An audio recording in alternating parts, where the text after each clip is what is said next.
Sasa tunaenda kuangalia jinsi ya kurudisha pai ulizostake kwenye available balance. Inawezekana kuna pai ulizistake muda mrefu na muda wake umekwisha isha tayari, zinatakiwa zirudi kwenye available balance. Sasa tufatane hatua kwa hatua. Kama ulistake, utakuja kubonyeza hapa palipoandika stake, na maanisha hapa utapagusa kama hivi. Haya, utatafuta kufuli ambalo limefunguliwa. Haya makufuli yaliyofungwa haya, hizi ni pai ambazo zimestakiwa lakini muda wake haujaisha, muda ambao nilistake haujaisha.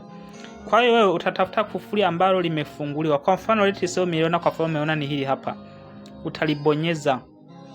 Ukishalibonyeza litafunguka kama hivi. Sasa hapa utakutana kuna vistari viwili utavibonyeza. Ukishavibonyeza kuna neno litatokea limeandika move. Kama umeseti Kiswahili utakuta neno limeandika hamisha. Utalibonyeza. Ukishalibonyeza tu pai zako zitahamia kwenye available balance. Na maanisha pai zako zitahamia hapa kwenye available balance. Yes. Na pia kama ulilock pai zako muda mrefu, sasa na maanisha hii lock up ya kwenye wallet, kwa sababu kuna lock up za aina mbili. Kama ulikuwa hujui, kuna lock up za aina mbili. Kuna lock up ambayo tunaifanya humu kwenye wallet, na kuna lock up ya pai tunaifanya kule kwenye dashboard. Hizi ni lock up mbili na zinajitegemea. Sasa mimi niko nazungumzia lock up ya humu kwenye wallet. Inawezekana ulilock hizi pai za kwenye available balance hizi. Sasa muda wake uliolock tayari umeisha. Unahitaji sasa uzirudishe hapa kwenye available balance.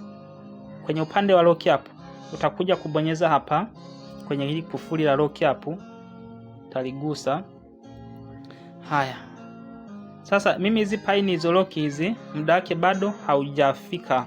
Ndio maana unaona hapa kuna makufuli. Mfano ukiangalia hapa, hizi pai nilizilock, hizi zitafunguliwa tarehe 11 mwezi wa 10 mwaka 2028.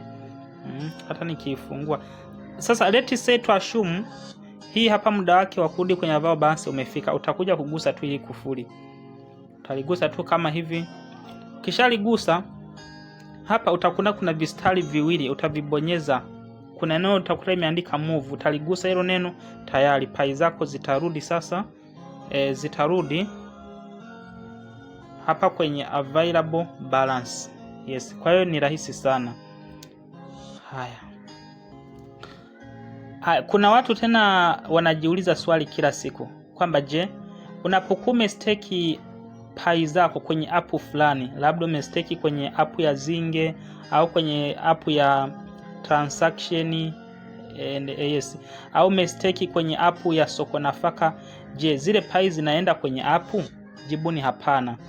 Zile pai ambazo umestake kwenye app haziendi kwenye app ya yule mtu, ila zinabakia humu kwenye wallet yako. Tena ngoja nikuonyeshe zinapokaa. Pai ulizostake zinakuja kukaa hapa. Ngoja nipafunguone. Yes, kama unavyoona. Kwa hiyo zile pai zako unazostake haziendi kokote, zinabakia humu. Na hata kama ikitokea yule mwenye app akafuta app yake, pai zako haziathiriki kwa sababu hazijaenda kokote, zinabakia humu.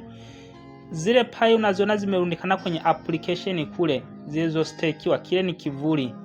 Zile sio pai halisia. Pai halisia zinabakia humu kwako humu. Kwa mfano mimi hapa, hizi pai hizi app yake ambayo ni stake imeshafutika kitambo, lakini pai zangu hizi hapa bado. Unaona? Kwa hiyo yes, ndo kama hivyo. Basi naomba niishie hapo.